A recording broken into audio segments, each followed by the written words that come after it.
Hey guys, welcome to the prop shop. I'm going to show you how you can turn pieces of foam like this into amazing props just like this one. Now I'm also going to use a tool I've never used before, so stay tuned to see what it is. And also, stay tuned to see how I actually made this thing. So, let's go. That way, let's go figure out how I made it. Today we're going to make Captain America's shield, and don't forget to subscribe so you don't miss out on any of my awesome builds. So with this shield, I didn't want to have a lot of seams by gluing rings together and trying to attach everything. It was going to make it a little more difficult, so I decided to scrap that. What I'm going to use is a new technique I've never used before, and it's actually a tool every prop maker should have in their shop. Now, let me show you. It's this guy, the yoga ball. It's a little dirty because I don't do too much yoga nowadays, but it's for props, I promise. So I'm going to show you how to do that. But first, we're going to have to make a super fancy tool that we're going to need to use because we're not going to use any patterns today. It's all going to be freehanded. You can freehand it, but I'm going to use this guy. Made out of cardboard because we're fancy. Kind of like cucumber water. Well, hello, Mr. Fancy Pants. Yeah, just like that. Yep, just watch how I use it. It'll make a lot of sense in a second. So after we find the very center of the floor mat, we're going to go ahead and use our fancy cardboard circle maker to make some perfect circles. We're going to make them at 3.5, 5.5, 8.5, 10.5, and 11.5. I'm going to leave the dimensions down in the description below so you guys can hopefully follow along.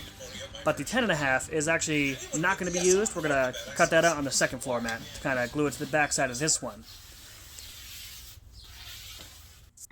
So I'm going to go ahead and cut the outermost circle after we have all of our lines drawn down, but make sure it's the outermost circle and not any of the other ones, or else you're going to run into some problems. I'm going to show you what we're going to do with those littler, smaller circles in just a second.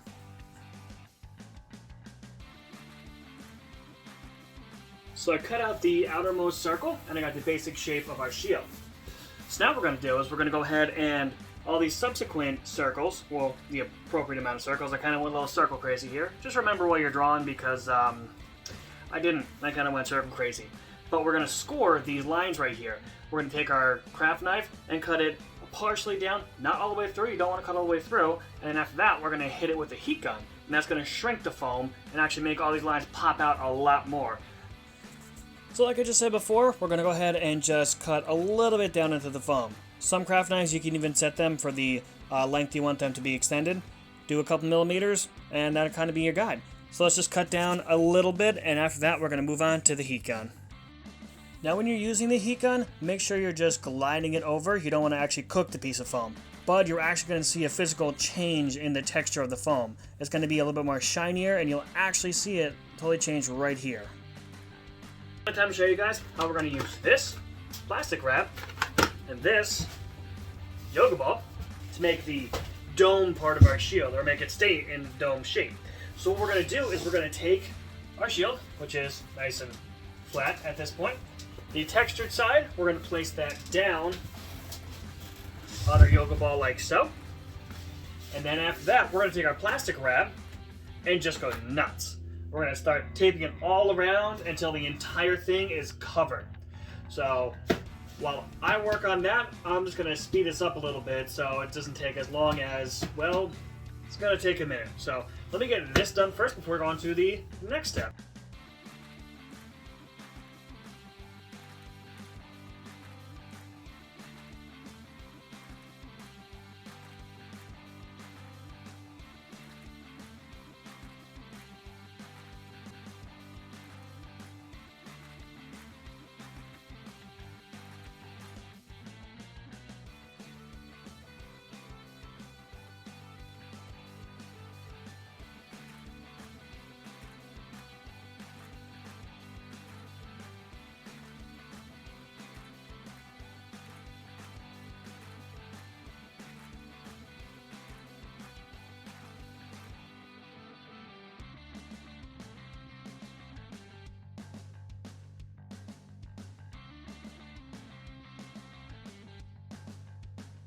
Alright, now that I have my whole thing covered, I'm going to go ahead and hit it with the heat gun.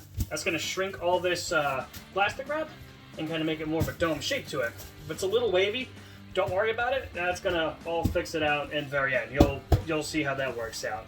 But we're also going to take the smaller circle that we cut, and yeah, we're going to put this on there too. So we're going to do this on the underside and do the same exact process. So rinse and repeat, and I'm going to meet you on the next step. So just like using a heat gun to seal any prop, we're just going to use it and kind of glide it over. So it's going to shrink the plastic wrap. This is going to give it a little bit more of the dome shape that we're looking for. Now, again, with the heat gun, don't leave it in one spot or else it's going to cook right through the plastic wrap. And then we leave it overnight. Alright, so it's a new day. It's time to unwrap our yoga ball and see what we got. Now, just be careful when opening it because you don't want to pop the yoga ball unless you don't care. Then have at it. After that, we're going to glue the two pieces together, but we need to free this from our plastic wrap prison. So let's go do that real quick. Now, using this yoga ball, you could actually leave it in a hot car on a hot day, leave it overnight, kind of anywhere. It'll actually maintain that shape. And doing this part, it's kind of like opening Christmas presents. Kind of nice. It's all free, and it's keeping our dome shape. So that's actually pretty cool. So now what we're going to do on the bottom piece is take it, glue it to the back side of the shield, and it's going to really help it to hold this shape together. So looking pretty sweet. Now all we have to do is just glue them together and then move on to the next step, which is priming, painting, sealing, a whole bunch of that jazz, but let's glue those two pieces first. Now in order to glue the two pieces into one, I'm going to have to use some contact cement for this. Now, I am going to use a lot, but it's really going to hold those two shapes together, so I'm going to go have at it, kind of pour it directly from the can, because I do need quite a bit. And after that, I'm going to go ahead and use a piece of foam, spread it all around, and stick the two pieces together. So, everything has got a chance to dry, and now we have our two layers of foam. I'm probably going to round these edges off with the Dremel, but this shape, this dome shape that we have with the two layers is not going to move. It's going to stay like that no matter what. Now, before I go ahead and add some straps on it, I'm going to go ahead and seal it with some plasti-dip. It's already heat sealed, so I'm not going to worry about that. But since this is such a large prop, I'm going to have to take this outside to go plasti-dip it. So let's go ahead and do that part. So plasti-dip is definitely going to be my favorite way to seal up props. Honestly, it's super cheap, $5 at the hardware store, and I'm done. But if you guys made it this far into the video, drop a like, give me a comment, and tell me who is your favorite Avenger. Honestly, I am making Captain America's shield, but Iron Man, man, I gotta love me some Tony Stark. So, let me know down in the comments below. Now that it was all sealed, we're gonna go ahead and start painting. What I did was I went ahead and sprayed on the rings that are gonna be the red. I'm also gonna use the Plaid FX silver paint right here. It is actually silver samurai sword. So that's gonna go really good on it with the silver rings. Now, I could airbrush it on. I already did that with the red, but I'm gonna go ahead and paintbrush on because there's just something kind of therapeutic about painting your own props. So let's get to it. You know, to me personally, there's just something about hand painting a prop that I kind of like it a little bit. Now to make the shield a little bit different, we're going to add a blood spatter pattern onto it. Now, in order to do that, just get your paintbrush, a little bit of red paint on there, and just start going nuts and flinging some red paint at it.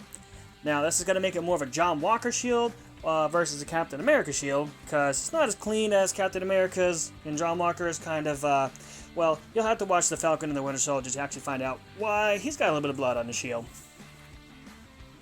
Alright, now that everything's all dried up, I went ahead and put a clear coat on it. It's time to check out our final product. So we got it right here. Now this is the Captain America shield as you would see it in the Falcon and the Winter Soldier. Now, it's kind of more or less like John Walker's shield, because you can see all the blood that has on there. You'll have to actually watch the show to figure out why it's a little bit bloodied up, but you'll see it.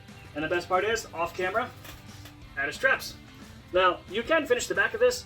I decided not to because nobody's going to really see it anyway. I'm probably just going to hang it up. So, fits right there. If I want to walk around at a con or anything, I got it all sorted up right there. And it looks fantastic. I love the effects of the blood spatter pattern that I have on there. And it looks amazing. I'm so happy about how the way this came out. So that is going to bring it to the end of the video for me, guys. Until the next build, stay crafty, and I'll see you next time.